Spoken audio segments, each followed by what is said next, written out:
In 2018, Thailand experienced a supernatural incident that prompted a joint response from 17 countries, including the United States, Britain, China, and Japan. 12 members of a Thai soccer team from Chiang Rai, along with their coach, ventured into Thailand's fourth-largest cave system, the Sleeping Beauty Cave, for an exploration. But once they entered, they never came back out. That evening, torrential rain began pouring down. The Sleeping Beauty Cave floods every year, and it was only then that their families realized the gravity of the situation. When they arrived at the scene, all they found were 13 bicycles scattered haphazardly. The Sleeping Beauty Cave had already been completely submerged by floodwater. They called out the children's names into the cave, but got no response. At 1 a.m., Navy SEALs arrived on scene to begin rescue operations. The Chiang Rai provincial governor also rushed to the location after receiving the news. A foreign resident provided a structural map of the cave's interior. Although the cave system was complex with narrow passages, fortunately it also contained larger chambers that gave the children a slim chance of survival. The Navy SEALs organized their personnel and equipment and began the first wave of cave exploration. They searched for traces of the children deeper in the cave, while securing ropes to stalactites to facilitate future rescue efforts. By 5 a.m., the well-equipped team members returned to the starting point covered in injuries. Conditions inside the cave were extremely dangerous. One team member nearly lost his life. Their expedition had only managed to advance 800 meters into the 10-kilometer-long cave system. The difficulty of the rescue operation exceeded everyone's imagination. Seeing the disheveled state of the team members, the families' hearts sank to rock bottom, and their flickering hopes began to fade. The next day, the incident exploded across the media. The rescue operation escalated into an international crisis, with the local government calling for help from around the world. Volunteers from across the globe rushed to assist. A passing hydraulic engineer noticed volunteers using water pumps to extract water from the cave. Despite using the largest pumps available, his experience told him this approach would have minimal effect. He found a local elderly man and explained his credentials. To solve the water accumulation problem in the cave, they needed to address the source up in the mountains. Under the old man's guidance, they successfully found the mountain path and discovered countless deadly water inlets, where floodwater was continuously pouring into the cave. The only way to better solve the water problem was to divert the mountain floods downhill. However, the catch was that doing so would destroy acres of crops, wiping out a year's worth of farmers' hard work in an instant. No matter what choice they made, the result would be heartbreaking. When the governor learned of this, he personally approached the farmers with a tentative attitude, explaining the situation and hoping to secure a lifeline for the children.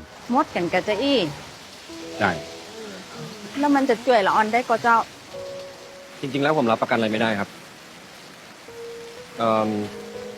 แต่ว่ามันเป็นการเพิ่มโอกาสรอดให้กับเด็กๆ The farmers quietly discussed among themselves for just a few moments before quickly making their decision. เอาเลยเจ้าเพื่อละออน ขอบคุณมากครับขอบคุณครับ By the fifth day, rescue personnel from around the world had reached 1,000 people. Among them were 2 cave diving experts from the British Cave Rescue Council. Upon arrival, they didn't even pause to rest. They immediately suited up and rushed to the scene. Their appearance would change the entire rescue situation. They reached Chamber 3, located 800 meters from the entrance, where water was being pumped out around the clock. But the water level continued rising, making the rescue operation increasingly urgent. After diving several dozen meters into the cave, a water pump malfunctioned due to high-pressure operation, with repair crews working frantically to fix it. This was also the last spot where they could surface and breathe. The 2 men put on fins and dove into the water at this location.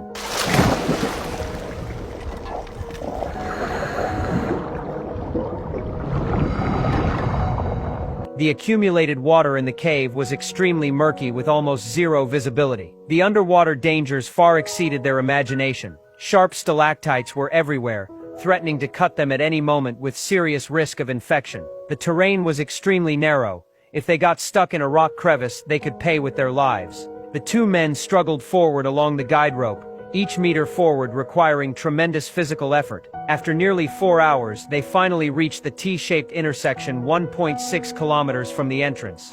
This was the first large chamber that could provide shelter from the flood current. But despite calling out for a long time, they found no sign of the children. They had to continue forward to search for the next chamber. However, just as they set off, part of the mountain collapsed due to flooding.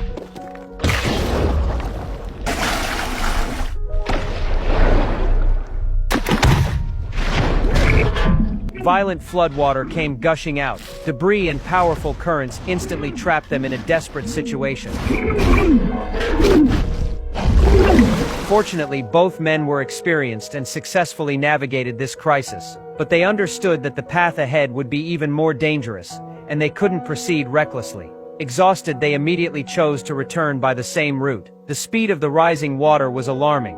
When they returned to the diving point, it was almost completely submerged by floodwater. A maintenance worker was trapped on the rocks above, unable to move. They could only share one set of equipment with him, planning to safely escort him out first and then return for the other person. But cave diving was beyond the capabilities of ordinary people. As soon as they entered the water, the maintenance worker showed signs of distress. Terrifying claustrophobia gradually drove him to lose his sanity. He desperately struggled against Rick, trying to surface, even knocking off Rick's secondary breathing apparatus in the process. However, during his ascent, he crashed headfirst into a rock, and blood immediately stained the water red. Rick quickly adjusted his equipment and forced the secondary breathing apparatus back into the man's mouth, then used all his strength to drag him back to shore, ultimately resolving the crisis. Rick and his partner informed the governor about the complex underwater conditions. To prevent casualties, the governor decided to temporarily halt all rescue operations.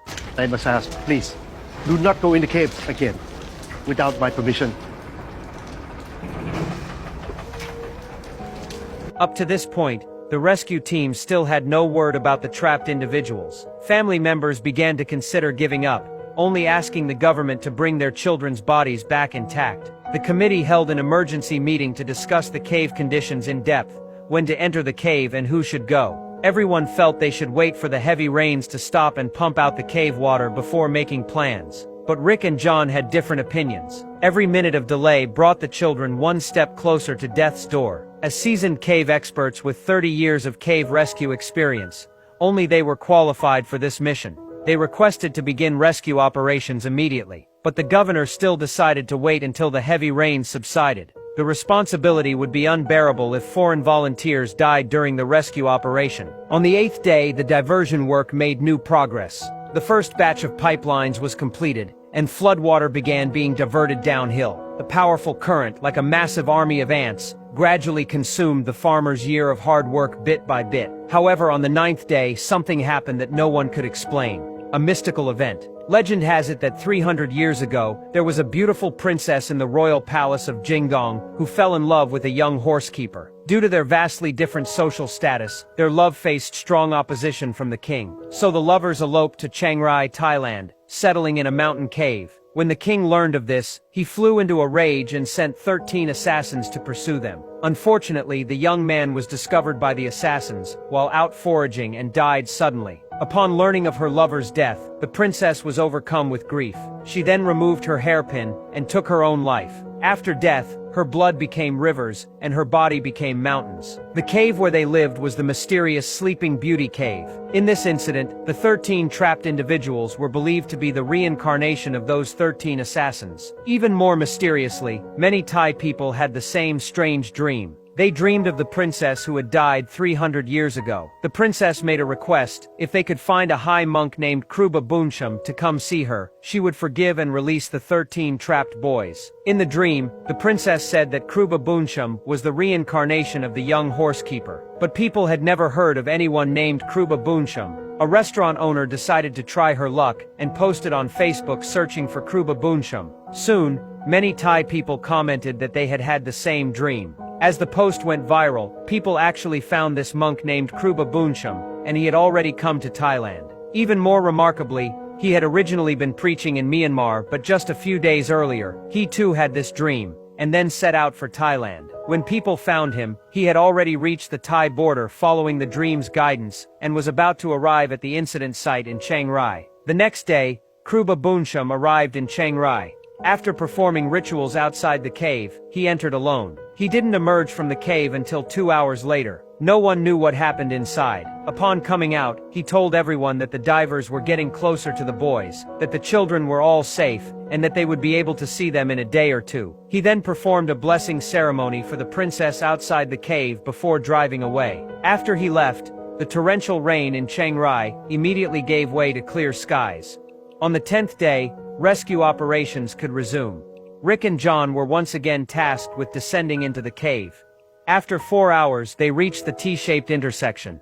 They used new ropes to connect to the previous endpoint, and continued exploring forward. Soon after, they arrived at Pattaya Beach, where the children were most likely to have survived. Unfortunately, they found no trace of the children here either. At this point, the two men gradually realized that these 13 people might have already perished.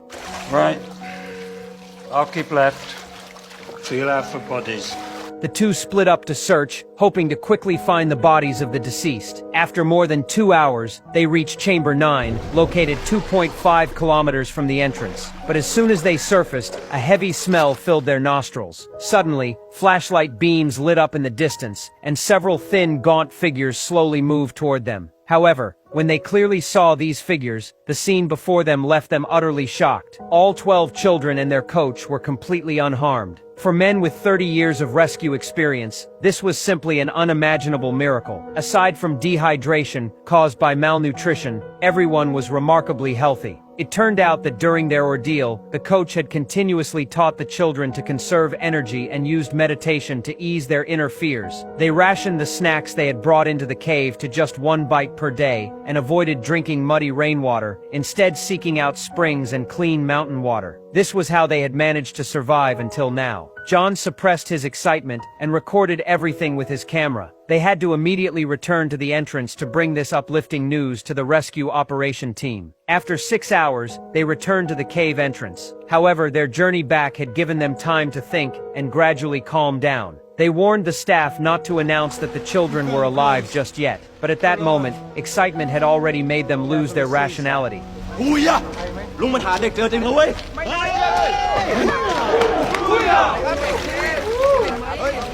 Before long, this news swept through the entire rescue site like a flood. Oh, shit. Everybody knows. That didn't take long. That evening, the governor came to thank the two men for their significant contribution. But at that moment, their faces were heavy with concern. Getting these children out would be thousands of times more difficult than finding them. In other words, this was essentially an impossible mission. The governor proposed that they would arrange the most elite Navy SEAL team members with the most advanced equipment to rescue these children. But Rick quickly rejected this idea. This wasn't about the divers or equipment. During their first cave entry, they had rescued the trapped pump maintenance worker over just a few hundred meters. The terrifying claustrophobia had caused that swimming-capable adult to lose his sanity. How much more so for these innocent children? Asking them to dive back through over 2,000 meters of cave was simply a pipe dream. Now that they had found the children through tremendous effort, they could only watch helplessly as their lives slipped away. This was unacceptable to every rescue worker present. The Navy SEALs decided to first deliver supplies to the children. Rick and John invited themselves along, knowing the route beyond the T intersection was extremely dangerous, so they came to brief them on precautions. Most importantly, they had to conserve oxygen usage. We'll get there. We reached the boys today. 3 team members set off. After 7.5 hours, they safely delivered supplies to Chamber 9 where the children were located. Measurements showed the oxygen content in the cave was below 20%. The children's lives were in constant danger. Even worse, when they prepared to return, they discovered that John and Rick's warning had been correct. There was barely any oxygen left, only enough for 1 team member to make the return journey. This undoubtedly made the already oxygen-starved cave even more dire, turning what had been 13 trapped people into 15. On the 12th day, families were frantic with worry. Looking at these expectant eyes, the governor still bit the bullet and made a promise. ผมยืนยันได้นะครับว่าเด็กๆต้องออกมาได้อย่างปลอดภัยครับ However, this statement would burden him, who should have been retiring, with an enormous responsibility. Faced with the current situation, Rick racked his brain and came up with a crazy plan, but he couldn't bring himself to say it out loud, until John, standing beside him, read his thoughts. Oh, what were you thinking? Just a crazy idea. So tell me. We're crazy's better than nothing. We've got nothing. We call Harry. Dr. Harris. Hearing the name Harry, John immediately guessed Rick's idea and also fell silent. On the 14th day, the British Cave Rescue Council sent 2 more divers to replace John and Rick in delivering large quantities of supplies to Chamber 9. To build confidence among the trapped, they also brought handwritten letters from families. Soon after, the long-awaited Harry finally appeared. At this moment, Harry had no idea he was about to become the key figure in the entire rescue operation. When Rick mentioned that they needed his unique medical skills, Harry was stunned. I'm an anesthetist. Right. No. No. Harry shook his head vigorously like a rattle drum. He knew this went against the professional ethics of an anesthesiologist. Anesthetizing these children to bring them out of the cave was no different from directly killing them. Harry found this absurd plan impossible to choose. But in fact, this was indeed the only way to save them. They're gonna die anyway. On the 15th day, a team member went to deliver diving suits to the children. When he swam to the 1/3 point, his oxygen tube got caught in a rock crevice, causing massive oxygen leakage. He tried desperately to save the situation, but ultimately lost his life tragically.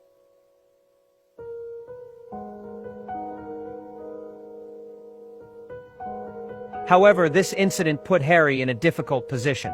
If the rescue didn't end quickly, not only would the children lose their lives, but more innocent lives might be sacrificed again. But if they used the anesthesia plan for the rescue, the children would have to endure over 5 hours of sedation. This meant they would need continuous anesthetic injections during the journey. Setting aside the risks of anesthesia, even if the oxygen masks could fit perfectly, saliva secreted in their mouths could cause them to suffocate at any moment. Injection infections, diver overload. Every single risk could turn the rescue operation into a tragic moth-to-flame scenario.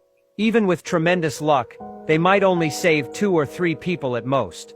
He didn't have the courage to make such a rash decision about the life and death of these 13 people. But Rick said that if they did nothing, all they would retrieve would be 13 corpses. If the children unfortunately died during the rescue process, at least they would have tried their best. That night, the rescue team held a secret meeting. The anesthesia plan was the only method to extract the trapped personnel. The governor inquired about the safety of the plan. Harry looked troubled. I just can't answer that. Because I've never done it before. But theoretically, it had some feasibility. If they decided to implement it, they had to be prepared for potential casualties at any moment. The governor decided to take the gamble. He requested approval from the minister for the anesthesia plan. After deliberation, they finally decided to secretly execute the anesthesia plan. No one must know about the method you propose.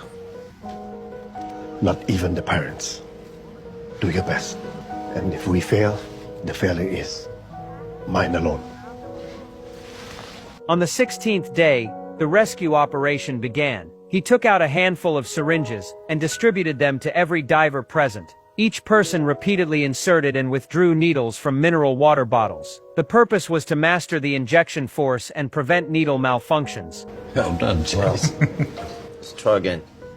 Harry carefully explained the key points of anesthetic injection to each diver. Starting tonight, they would extract the 13 children trapped in the cave in 3 batches. Accompanied by the devout prayers of the people, divers successively entered the water. At Chamber 5, located in the middle section, they conducted a final review of operational details. Right. I stop here. When the first boy gets through the long dive, I swim to you and report. Because if it's not working, Harry needs to know before we bring any more out. But if it is working, And we get on with it. They're packages. Or just the delivery guys. right. Under the children's expectant gaze, they gradually reached Chamber 9. Hearing that they had come to take them out, every child began cheering with joy. But unexpectedly, before the rescue operation even began, an emergency situation occurred. The coach selected 4 lighter children and let a small-statured boy go first. But the oxygen mask couldn't properly fit his face, so they had no choice but to replace him. Another boy put on the diving suit and swallowed a pill. Next, he was tied up completely, with zip ties binding his hands and feet. Not understanding why, the boy nervously came to Harry's side. Harry gently comforted the boy's emotions, then inserted the needle into his thigh. The anesthetic quickly took effect, and the boy's consciousness gradually became fuzzy. Once he was completely unconscious, they securely fastened the oxygen mask to his face. After confirming his breathing rate remained normal, they completely secured his hands and feet. Then, following the guide rope, they dove into the water. The first underwater human transport over 2 kilometers had begun. Due to extreme nervousness, Harry forgot to wait for a signal from Rick at the observation area and had already injected anesthesia into the second child. Harry, took him to shore. Shit. But once anesthesia begins, it can't be stopped. Everything had to continue. Fortunately, soon after, Rick emerged from the water with good news that the first child was safe and sound. It's working. However, the first boy who departed began showing signs of waking up after leaving the observation station. The responsible diver immediately stopped moving forward and prepared to inject the next dose of anesthesia. But due to excessive physical exhaustion, his trembling hands caused the anesthetic needle to sink to the bottom of the water. Fortunately, he managed to feel around and find the anesthetic needle, successfully administering the injection just before the boy fully awakened. At this time, the second child under John's care also successfully reached the observation point. After the boy received his anesthesia booster, another accident occurred. No, he's not breathing.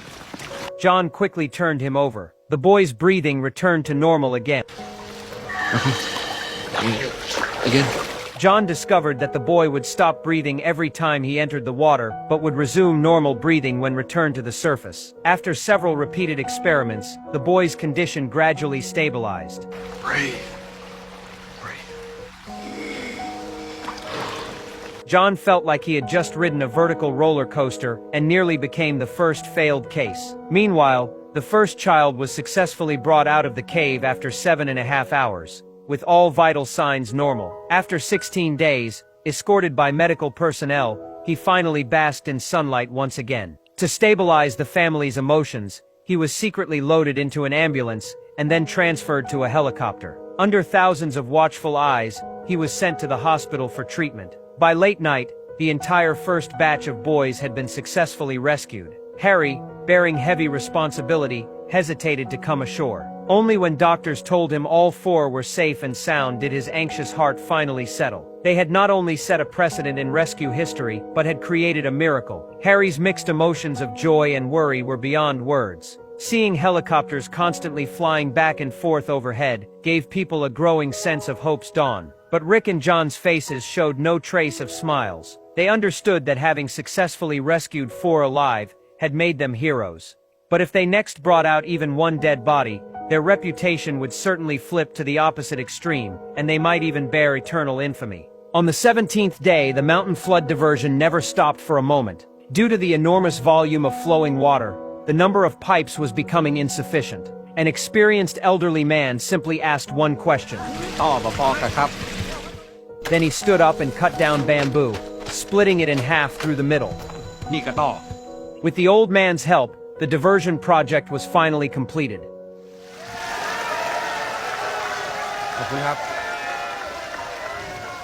But at this moment the sky rumbled ominously, and dark clouds rolled in. The real rainy season was about to begin. That evening, the rescue team finally found a suitable mask for the boy, but along with it came the life-threatening rainwater. No one could sleep that night. They dared not imagine how difficult tomorrow's rescue would be. On the 18th day, the torrential rain intensified. The farmland had now become a vast ocean. Rescue difficulty reached unprecedented heights. Rick stated that if the next operation couldn't guarantee his own safety, he would withdraw from the rescue. However, upon reaching the cave, the water level had risen to about 3 times its previous height. This meant they needed to dive much greater distances while also resisting unpredictable strong currents. The danger level was unimaginable. Everyone understood the severity of the situation and turned their eyes to Rick, the leader. Whether to continue into the cave was entirely in his hands. Okay. We can make it. We better move fast. Okay, lads. This was the last and most dangerous rescue operation. They had to rescue all trapped personnel in one go tonight. After reaching Chamber 9, they discovered through repeated attempts that the boy's mask still couldn't fit properly. But now there was no time to search for a new mask. A diver had no choice but to personally modify it. The boy was replaced once again, and the other 3 boys set off in succession. Underwater conditions became increasingly complex, with strong and chaotic currents and even lower visibility. A young diver named Chris accidentally dropped his guide rope while helping a boy change direction.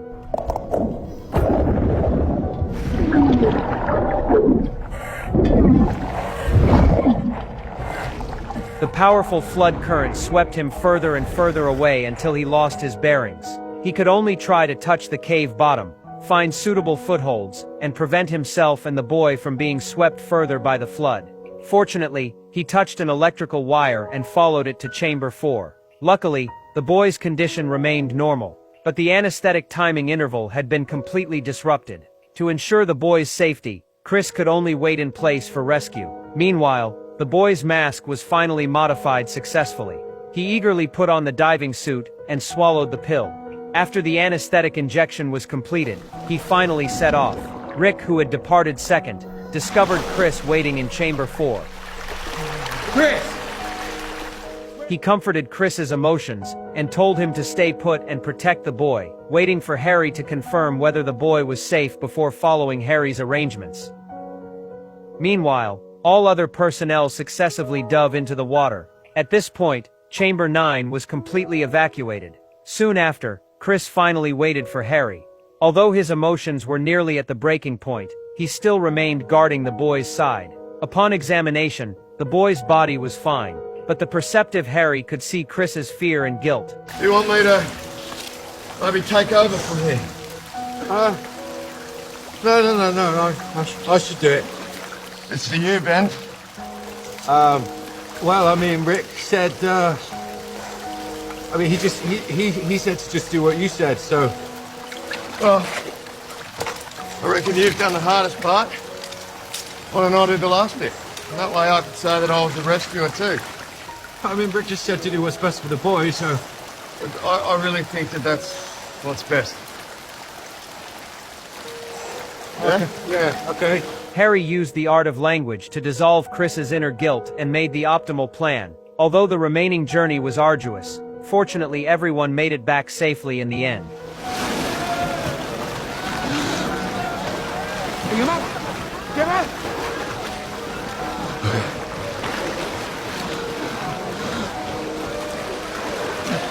The Sleeping Beauty Cave rescue operation was a complete success. All 13 trapped individuals were miraculously saved. In this moment, the joy of saving their compatriots' lives and conquering nature made the rescue personnel raise their arms in celebration, crying tears of joy. Over 5,000 volunteers from countries around the world had accomplished an impossible mission. During the rescue, they forgot about differences in skin color, nationality, and culture. United as one, they created a great chapter in rescue history that would never be forgotten.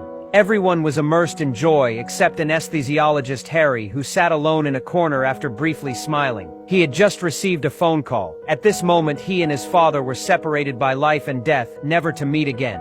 On the 19th day, rescue facilities were dismantled one by one. Each volunteer returned to their countries and families, removing their hero's halo to become anonymous ordinary people once again. All the children received timely treatment, and their vital indicators returned to normal. After a brief period of recovery, they could reunite with their families and return to normal life. During the operation, 2 Navy SEAL members paid the ultimate price. One was Saman Gunan, who drowned as depicted in the film. The other contracted a blood infection during the rescue process and died shortly after from his illness. The day after the operation ended, Sleeping Beauty Cave was completely submerged by floodwater for 8 months. The farmers who suffered losses received reasonable compensation from the government. The stateless coach and 3 boys received Thai citizenship granted by the government. The rescue personnel came from 17 countries worldwide with over 5,000 participants. The success of the rescue may not have been a miracle, but rather humanity's great instinct that has allowed us to survive throughout the river of history.